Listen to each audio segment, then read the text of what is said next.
What's up everyone, I'm CallumOnToast, and in today's video I'm going to be showcasing some battles in the Open Great League submitted to the channel by MaxiPad, who's running a triple buffed, triple shadow team of Sceptile, Gligar, and Ninetales. Now in their submission they focus more on the Sceptile, which is the spiciest of this trio. However, I'm going to focus more on the Ninetales, since Ember is actually a legacy fast move, so you might be wanting to know if it's even worth using an elite fast TM on this Pokemon to give it access to Ember. Obviously, Ember got buffed this season, but it has had literally zero impact on the meta. And thinking about it, have you actually seen anyone using a Pokemon with Ember this season? Chances are probably not. So does that mean Ember isn't actually a good fast move? Well, not necessarily. I think there are two main reasons as to why Ember hasn't seen much play this season despite getting buffed. The first being that a lot of the Pokemon that learn Ember already have access to Incinerate, which is statistically the best fast move in the game. So none of the Pokemon are going to opt for Ember over Incinerate, despite the fact that two-turn fast moves are obviously a lot less clunky. Then the second reason is that of the remaining Pokemon that learn Ember, two of the best 3 Ember users in my opinion only learn Ember via an elite fast TM, and those Pokemon are Ninetales and Charizard. And if you think about it, with Fire Spin getting buffed a few seasons ago, it's possible that if you've already used an elite TM to get Ember on your Ninetales, you might have then removed it a few seasons ago when Fire Spin became the preferred moveset. And similarly with Charizard, Wing Attack used to be the preferred move, and then in certain metas you might want to run Dragon Breath, which both, by the way, are also legacy fast moves. And then again, Fire Spin getting buffed meant that you might have already used several elite TMs on your Charizard and be thinking, well, what's the point in using another one to get Ember, which realistically is only a side grade of Fire Spin, generating slightly more energy but also dealing slightly less damage per turn. And for all we know, Air Slash might even get buffed next season, and suddenly your elite TM on Ember is a complete waste of time. Now, I will say the synergy of Ember plus a 35 energy charge attack like Weather Ball or Dragon Claw does feel a lot better than with Fire Spin taking just 10 turns to get to each charge move, rather than Fire Spin taking 12 turns to get to that first move. But is that actually enough to warrant an elite TM? Well, I'm going to suggest watching these battles before you make any decisions of your own. So with that being said, let's finally get into the question of the day. Once you've used an elite TM to get a certain legacy move, do you think that move should be added to the Pokemon's permanent move pool, i.e. obtainable via a regular TM? Say for example you use an elite TM to get a legacy move, then that move gets nerfed, so you remove that move from the move pool, and then it gets buffed in a later season and you want that move again. Should you have to use a second elite TM to get that move, or should you just be able to use a regular TM since you have already previously used an elite TM? Let me know in the comment section down below, and with that being said, let's get into the battles now. We're heading into the first battle, leading Shadow Sceptile into Bastiodon. So of course this is going to be a fairly neutral matchup. Whilst yes, Fury Cutter is going to be resisted, the fact that it's a one-turn fast move here is actually fairly favourable for us, because Bastiodon, whilst it has a huge defense stat, doesn't have as much HP. But anyways, I'm going to fire off back-to-back Leaf Blades here. First one does decent damage, second one going to be shielded, and then we can swap Catch the Charge move onto our Shadow Gligar. The opponent does go for the Flamethrower there, which is only neutral damage, before swapping into a Razor Leaf Shadow Victory Bell. Come on guys, like what season are we in? How are people still using this team? Come on, you can think of just something else to put together. But anyways, we're going to go down there. They have used both their shields already. We're going to come in with our Ember Shadow Ninetales. We're going to shield this as the opponent going to reach only one charge move. They do just go for a Leaf Blade there, and we can go for the Ember Farm Down. Now you can see we're actually not running Scorching Sands for coverage, instead running Side Shot, which means unfortunately we will not be able to one-shot this Bastiodon coming back in. But anyways, gonna fire off the Weather Ball here. Weather Ball does actually decent damage there. We're gonna go for 2 Embers, fire off a second Weather Ball, and Weather Ball from this range actually barely doesn't get the KO, so we snipe with the Shadow Sceptile. Their final Pokemon is gonna be a Razor Leaf Shadow Grotto. Like, what the heck is even this? We're going for the Breaking Swipe. Breaking Swipe is going to get them very low, to the point where one more Ember gets the fast move Farm Down, and we're able to take that game. So heading into the next battle, we're going to see Shadow Sceptile into a Wigglytuff. So of course, we would prefer to see our Ninetales here, but we're going to stay in, at least initially, then say swapping into our Shadow Gligar, and the opponent is going to hard punish us with an Azumarill. So of course, not an ideal matchup for us. They're resisting the Fury Cutter damage, which is of course non-stab anyways. Dig does okayish damage there, and we can reach a second Dig before the opponent does fire off a charge attack. Dig number 2 gets Azumarill fairly low actually, before they do finally throw a charge move. Of course, Ice Beam easily gets the one shot there. It's double super effective. We can come in with the Shadow Sceptile, and we're actually going to look to overfarm massively. Probably just commit to a fully resisted Fury Cutter farm down, shielding once, coming out with over back-to-back Leaf Blades. And Leaf Blade, one of the best charge attacks in the game in terms of its energy, or sorry, its damage per energy. We're going to go for that first Leaf Blade. Leaf Blade, gonna be no shielded, and now expecting to grab a shield. We're actually going to go for a Breaking Swipe here. Breaking Swipe is going to be shielded, and it drops their attack, which is huge for us. We can now come in. We do not need to shield this. The opponent is going to fire off an Icy Wind, looking to debuff our attack, but it doesn't matter. They've got Ferrothorn in the back. It's going to be double weak to the fire typing, so they just concede the match. Into next battle, we're going to see a Shadow Kanto Marowak in the lead. So, of course, the opponent's going to say swap into a Shadow Drapion. We're responding with our Gligar. Honestly, not the most dominant matchup for us, but you can see these Fury Cutters are kind of chunking here. So, we are going to overfarm. Unfortunately, the opponent already reaching a second Aqua Tail. So, going to have to shield this up here. But at this point, the Fury Cutters have done so much damage, we can just settle for the Aerial Ace. Aerial Ace going to be coming through. It's going to be shielded by the opponents, but we can outpace them to the next Aerial Ace here. Aerial Ace number 2, gonna be no shielded. We do take out that Shadow Drapion. They're gonna come back in with that Kanto Marowak, but they cannot Mudslap farm us down. We end up trying to throw on CMP there, but the opponent does not throw straight away. So get a full Mudslap through, and as a result, the opponent can fully farm us down there, but that's still fine with us. We can come in with the Shadow Sceptile, possibly snipe them with the Fury Cutter damage, but they are able to swap out. It doesn't really matter though. They've got a Serperior in the back. This is a great matchup for the Shadow Ninetales. They fire off the Frenzy Plant, going to do slightly more damage than the Aerial Ace in this situation. So at this point, we're going to fire off the Weather Ball on the CMP tie, winning CMP. Weather Ball gets the KO there. And at this point, we probably just shield this up, even though, of course, we do have a Sceptile in the back. The Ember does go through. It will connect. It KOs the Marowak, and we're able to take that game. So going into the next battle, we're going to see Shadow Sceptile into Greninja. So this is a really positive matchup for us. The opponent is going to be swapping into a Shadow Scizor. We can come in and nearly fully farm them down before they even reach a charge attack. Of course, Night Slash is going to connect there, but that's okay. We are going to see probably the Greninja coming back in, but that's okay. We only have resisted moves to throw, but Shadow Ninetales is going to hit fairly hard here. If they commit to a full farm down, we can reach back-to-back charge attacks. And so we go for the Weather Ball, grabbing a shield from the opponent. And for some reason, we're going for Psyshock. I don't understand this play whatsoever. Psyshock, first of all, is non-stab. It's also double resisted rather than single resisted, but potentially wanting to give us more farm on our Sceptile. Maybe that's the only thing I can think of there. But either way, they fire off the Night Slash. They swap into their final Pokemon, which is going to be a Wigglytuff once again. So we can fire off the Leaf Blade here. Leaf Blade, going to grab that final shield. We can now come in with the Shadow Gligar, and of course, we are hitting for resisted fast move damage, but they're going to do some decent damage in this matchup, and Gligar, even in its shadow form, is fairly bulky. We should be in a fine position. The opponent not even throwing a charge move here, not looking to debuff our attack, so we can go for Dig number 2, get the KO there, Fury Cutter, farm down Greninja, and we're able to take that game.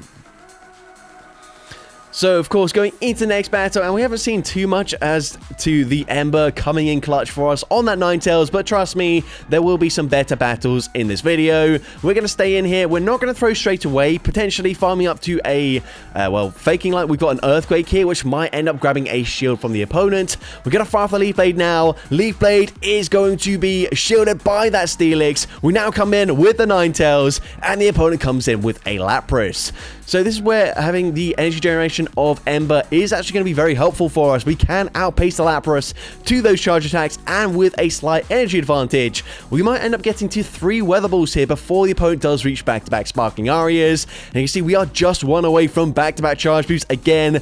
Weather Ball number 2 coming through, grabs the final shield, and we can reach a 3rd Weather Ball here. So that is where Ember is going to come in clutch. Weather Ball gets the KO. They're going to come in with Annihilate, but we can still reach a Psyshock here before they fully farm us down, and Psyshock, super effective damage. It gets the KO up against the Shadow Annihilate. We're now going to swap back into our Sceptile, fire off the Leaf Blade. Leaf Blade won't quite get the KO from that range, but it doesn't really matter. We can actually just no-shield this. The opponent fires off the Psychic Fangs, debuffing our defense. We can come back in with our Shadow Ninetales, Ember farm down the Steelix, and we're able to take that game.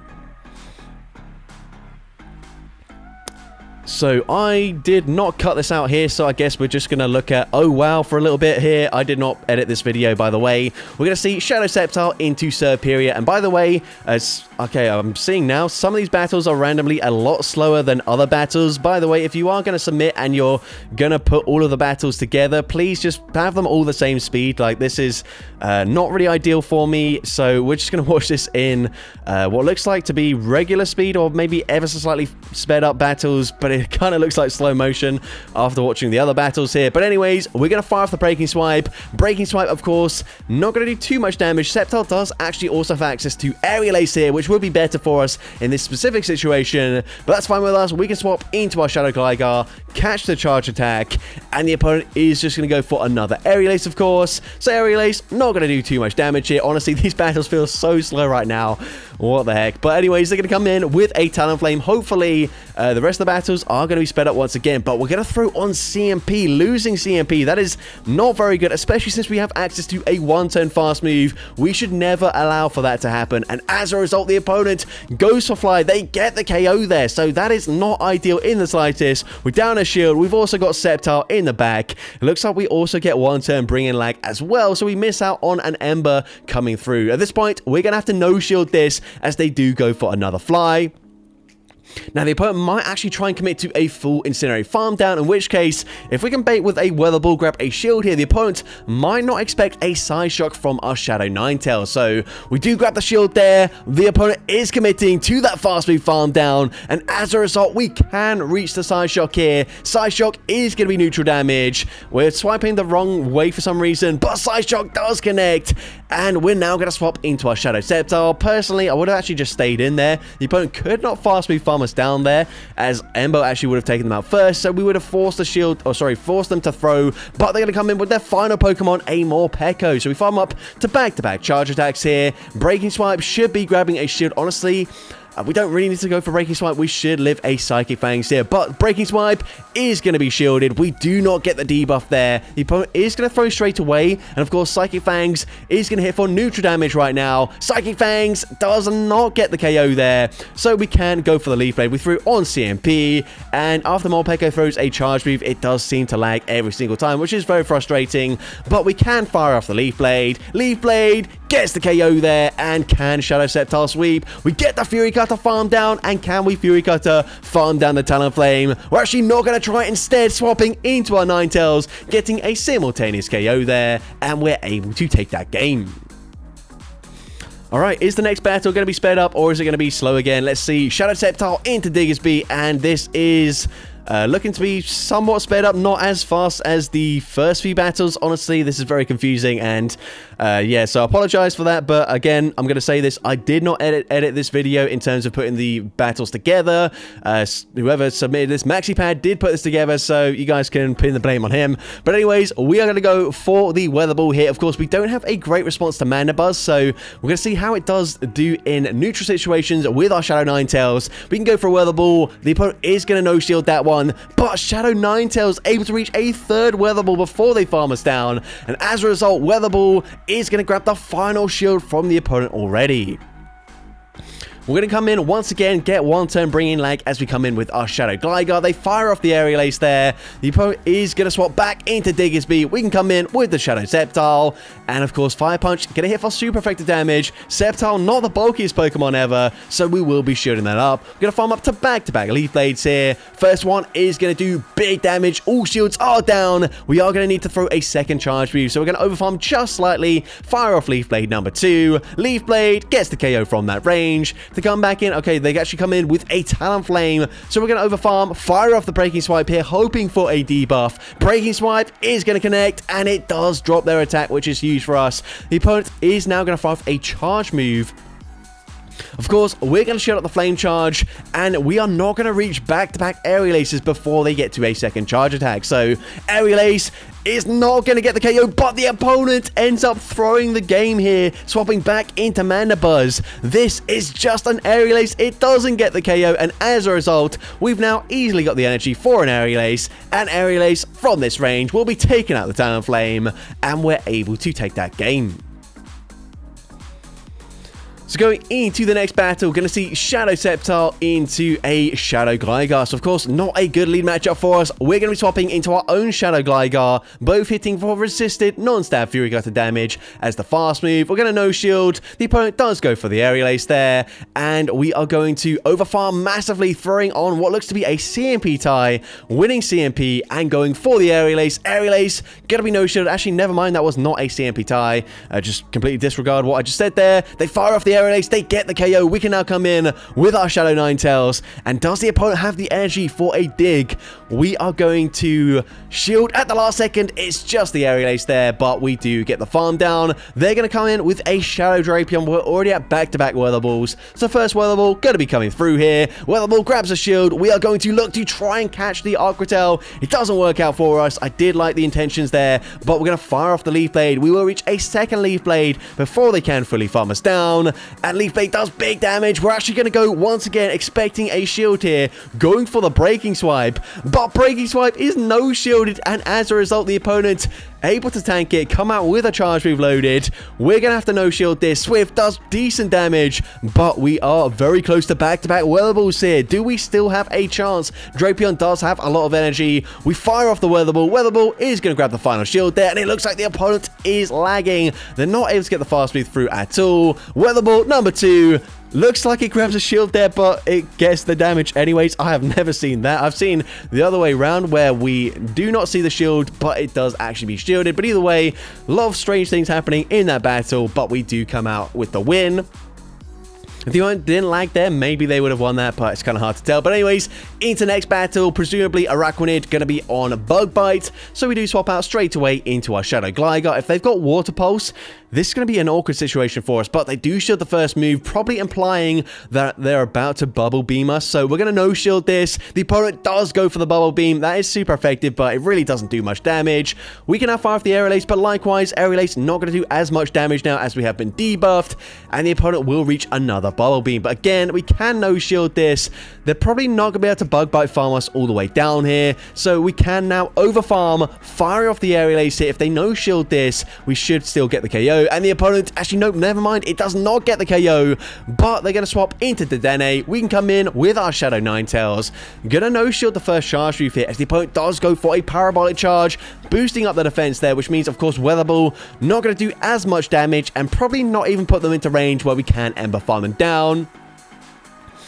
So at this point, we've still got 2 shields here. We are finally going to use a shield, shielding up the Parabolic Charge. Gonna now over farm. Unfortunately, cannot commit to the full farm down. So we go for the Weather Ball. Weather Ball is going to get the KO there. And let's see what the opponent wants to do. Are they going to bring in their final Pokemon? Yes, they are. And it's going to be an Acid Credilli, which is definitely not ideal, especially since they end up catching the Leaf Blade onto their Araquanid. Honestly, I don't know if we can win this game now, as of course, Acid hitting for super effective damage. They can now also debuff our attack here with the Rock Tomb. We're only going to reach one more charge attack before they fully farm us down.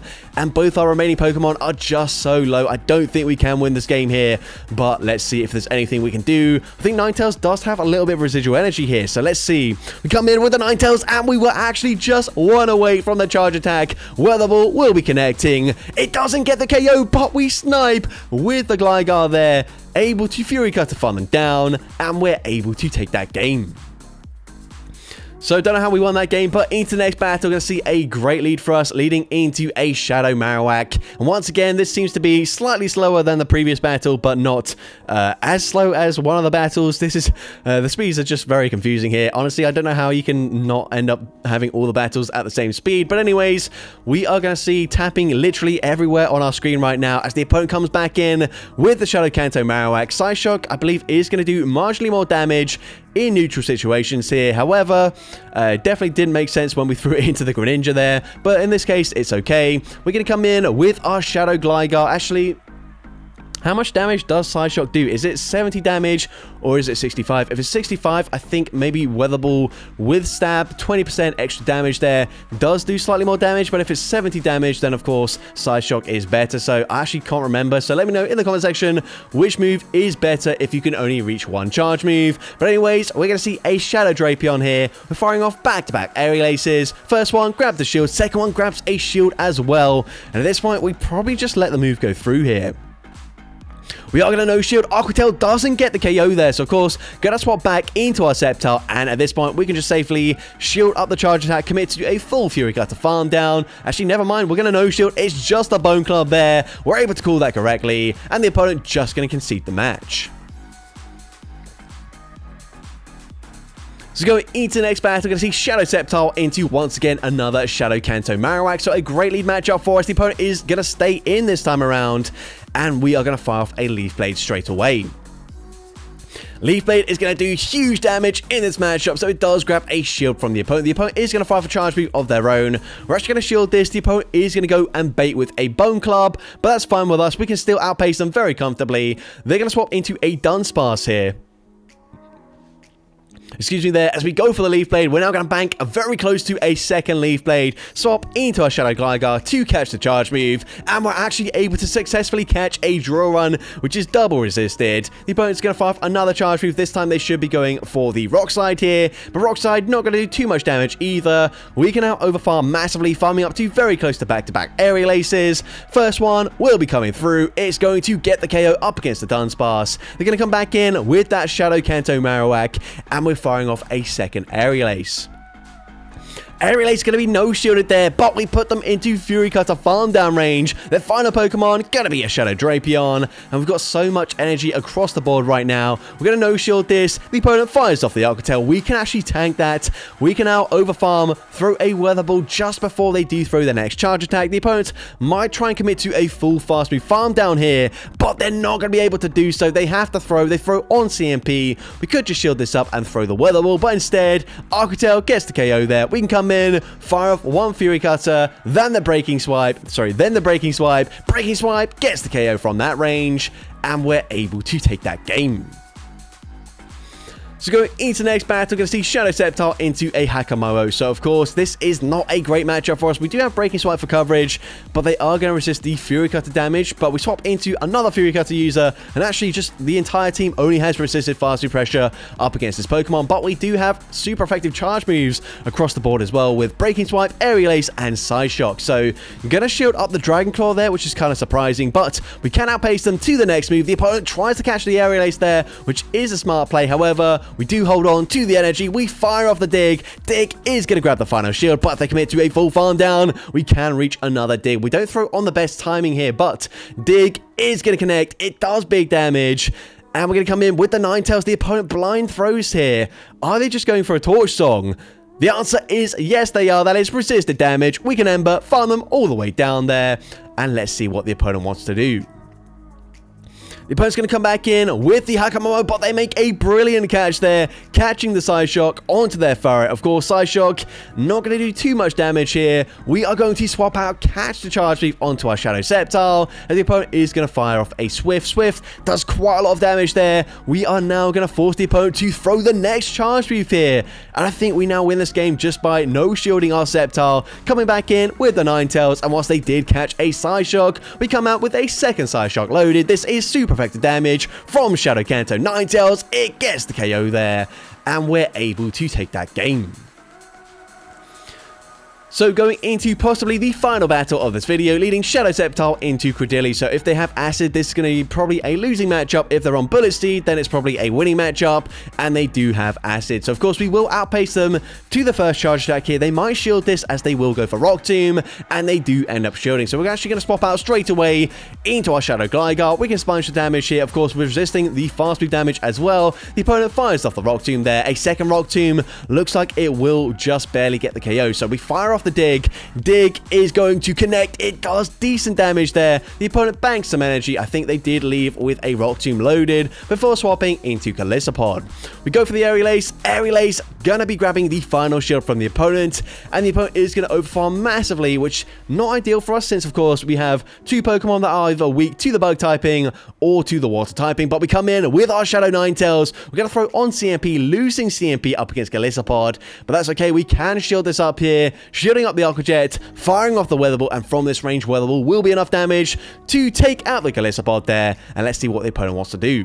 They're going to come in with their final Pokemon, Dene, and we're going to swap out here, looking to force the opponent to throw a Play Rough. If they go for Parabolic Charge here, that is going to be resisted damage. It does not get the KO, and as a result, we can fire off the Leaf Blade. Leaf Blade, of course, not going to do as much damage as they have just boosted up their defense, but Ninetales can tank a Parabolic Charge. I believe the opponent does have a Rock Tomb loaded on Credilli, so